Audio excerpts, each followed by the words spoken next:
Shalom, selamat malam.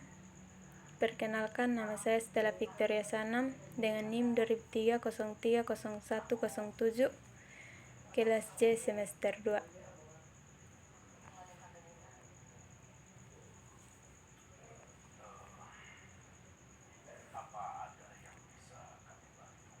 A. Teori komunikasi kritis dan Marxis.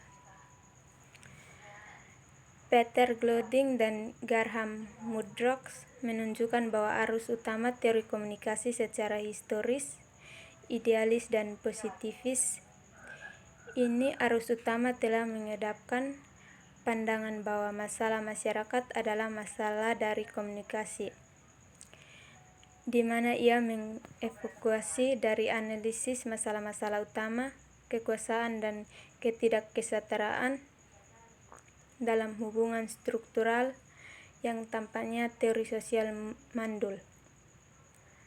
Semacam itu juga sering membuat konsep sistem komunikasi sebagai penentu utama masyarakat mengabaikan sosial konteks produksi dan penerimaan, serta hubungannya dengan lembaga pusat dan proses masyarakat teori komunikasi yang idealektis dan kritis tidak bisa hanya menjadi teori komunikasi, tetapi pada saat yang sama harus menjadi teori kritis, dialektis pada masyarakat. Oleh karena itu, teori seperti itu sangat penting, teori komunikasi masyarakat dan teori komunikasi kritis. Masyarakat, pendekatan yang menganalisis dialektika komunikasi dan masyarakat di konteks antropogenisme masyarakat.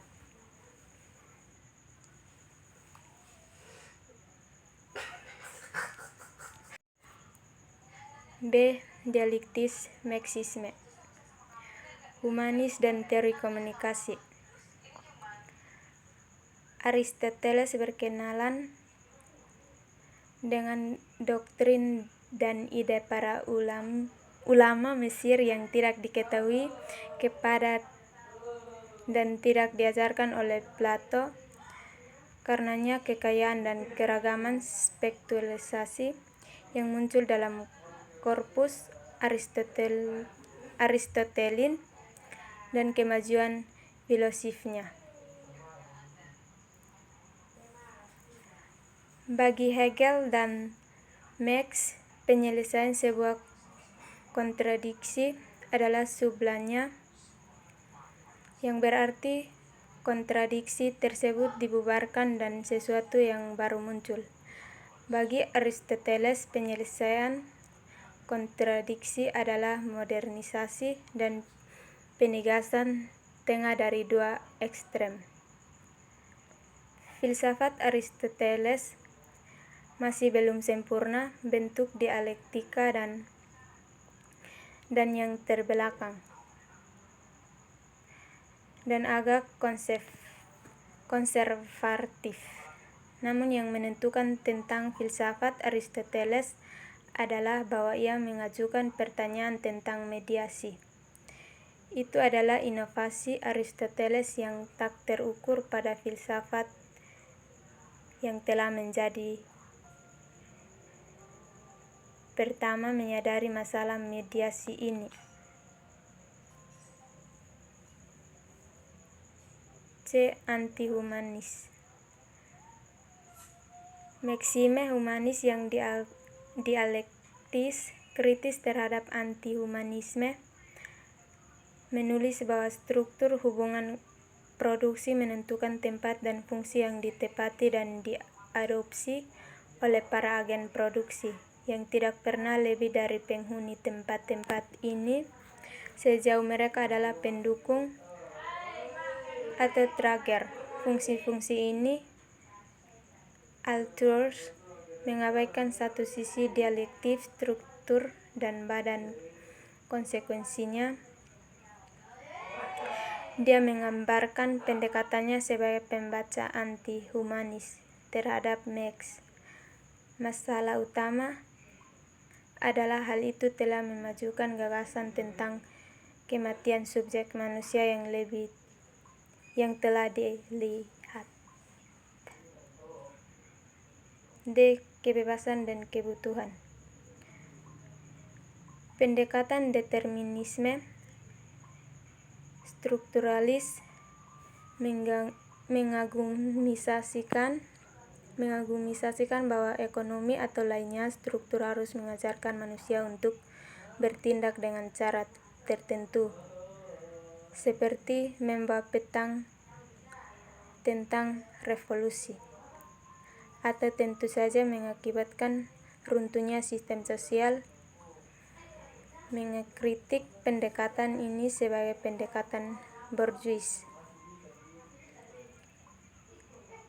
Dilema kesukarelaan dan fatalisme, di mana mereka membentuk perlu lawan yang saling melengkapi diri. Pemikiran bourgeois, fetisisme, strukturalisme, kebutuhan sampai tingkat determinisme.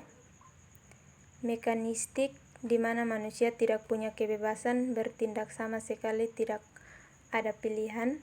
Kesukarelaan sebaliknya mereduksi masyarakat menjadi individu.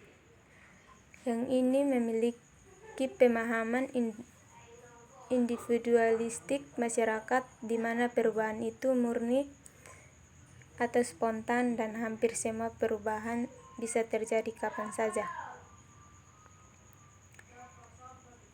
Hubungan produksi dan kekuatan produktif. Mereka memanfaatkan kapasitas tubuh dan mental mereka yang mereka kembangkan melalui pendidikan. Kapasitas tersebut merupakan kapasitas produksi manusia. Hal itu didukung oleh pemanfaatnya yang terorganisasi oleh manusia, kekuatan sains teknologi dalam masyarakat, dan kekuatan sosial murni. Metode produksi berpengetahuan praktis, organisasi kerja, mode regulasi. Budaya kerja secara produksi adalah bentuk aktivitas tertentu dari individu, bentuk tertentu untuk mengekspresikan kehidupan mereka secara hidup yang pasti di pihak mereka. Sistem tenaga produktif adalah suatu proses yang menghasilkan subjek bekerja dengan objek produktif. Manusia tidak berproduksi sendiri, tetapi hanya berdasarkan dalam hubungan sosial dan kemasyarakatan.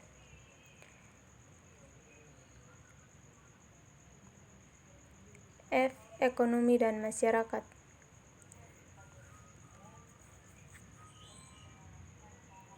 Teori Marxis tertentu menggambarkan budaya, ide, komunikasi, informasi, pengetahuan, moral, dan ideologi sebagai bagian dari struktural material itu bertumpu secara spesial dari basis sementara setelah pangkalan. Tetapi dengan demikian, orang di bawah pemikiran ranah dan politik model dasar adalah statis yang seringkali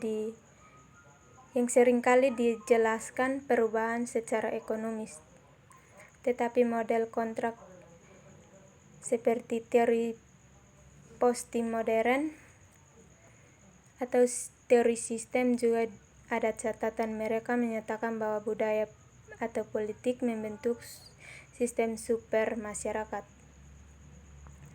Pendekatan semacam itu seringkali juga memberikan analisis multi-faktor. Itu mengendalikan bahwa semua subsistisme masyarakat sama pentingnya. Analisis seperti itu sering ditampilkan sebagai kompleks dan non-reduction.